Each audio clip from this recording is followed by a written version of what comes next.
as the spare parts makes a decent margin as well within Yes, it does. services. It does. Mm. Mm. Okay, good.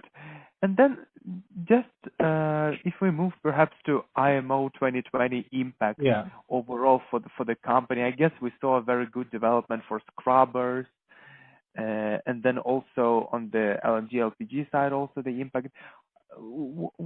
Could you help us explain your thoughts on the impact and how sustainable is it currently or maybe 1 year from now?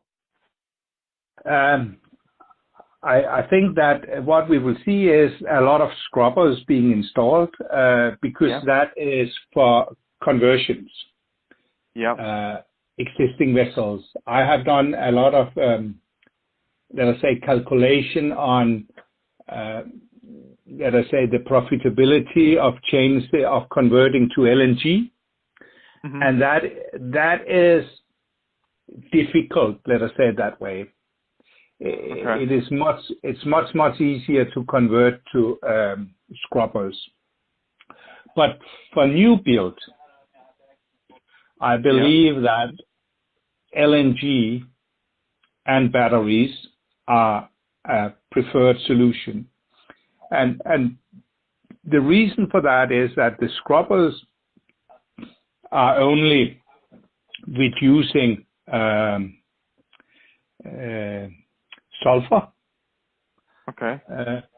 But the LNG, in addition to reducing sulfur, it's also reducing the nitrogen, the NOx, Okay. and it reduces much more, and also CO2.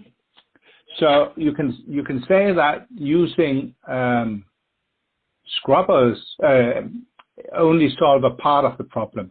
Of course, it will solve the 2020. There's no doubt about that. Mm-hmm. So. Oh, okay. I see what you mean. But just in terms of the impact on Bertland orders, I mean, do you think that now they would you expect the scrubber orders to pick up and sort of compensate for any potential impact on the other marine weakness in terms of trade wars and stuff, or would you expect that to be a very small part still? Because I guess now that it's about 5% or something. The scrubber business is not it is relatively limited revenue.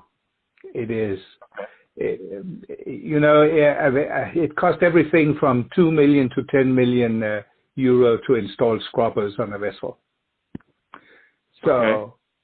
and it is also interesting to see for scrubbers who will actually install them, because it looks like all the for example, containers, all the big container ships will not install scrubbers. Most likely not. They will go for low sulfur fuel instead of using scrubbers.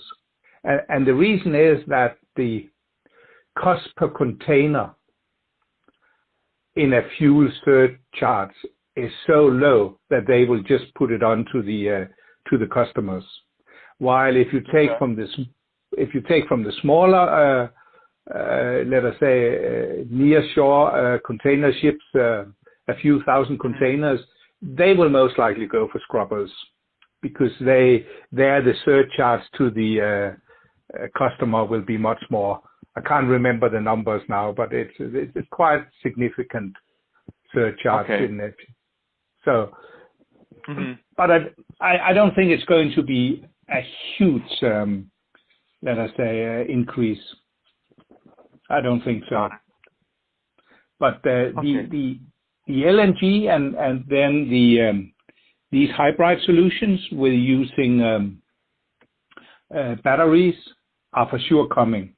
And just as an example, in Norway, all the ferries in many of the fjords in West Norway will have batteries only during a 10 years period.